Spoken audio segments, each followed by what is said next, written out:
Shri Jagannath charitable trust रे आसी पहुंची आज कौन प्रकृत उद्देश्य कौन थी आज कार्यक्रम कौन थी प्रसारण माध्यम विभुमंडल समस्त पिता माता गुरुजन ज्ञानी गुणी पंडित सुजन भगवान आशीर्वाद प्रसाद स्वरूप जनता जनार्दन दास अकिंचन शत शत दंडवत आज थिला जगन्नाथ चैरिटेबल ट्रस्ट नुआ और पुराणा नहीं संसार में बंची रहू किपरि एकाठी रौथ परिवार मैंने एकाठी रहा सतरे कौन एकाठी रहा आमको भल लगे कौन आम एकाठी रहार अर्थ अर्थ हूँ आमको जदि किए बार पचारे आम कहे सोमवार मंगलवार बुधवार गुरुवार आमको भल किंतु जो दिन लोक मैंने जो दिन समस्ते कहे आम सोमवार मंगलवार बुधवार नुहे परिवार भल परिवार अर्थ यौथ परिवार परिवार अर्थ परिवार जो लोक खाती आटा डालमा ता नाटा तरकारी नुहे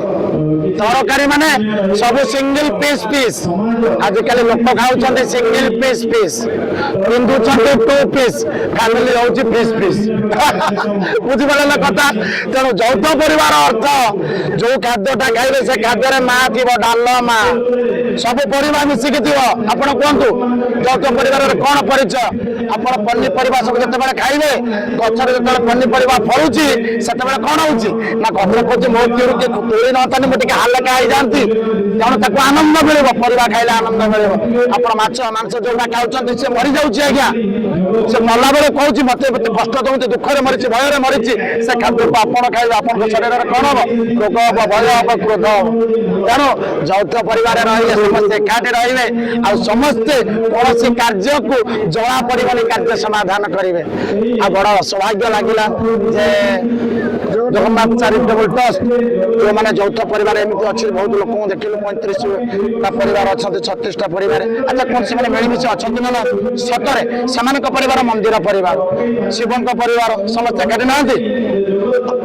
मरला पर राम नाम सत्य 14 दिन पर्यंत 14 वर्ष राम वनवास गला भाया जो दिन राम नाम सत्य केवे 14 दिन तक समस्त एकाठी थे सादा खाऊे गोटे ओली खाऊे मामू कहते मु 9 हांडी देदेवी से बड़ापा कहले शुण ते तुम 10 दिन जो खाए आम 2 दिन देदेव गाँव सब लोक आस कहे आम मिसी जा राम परिवार हो जाए ये आज्ञा यौथ परिवार सर समस्त परिवार यौथ परिवार भल।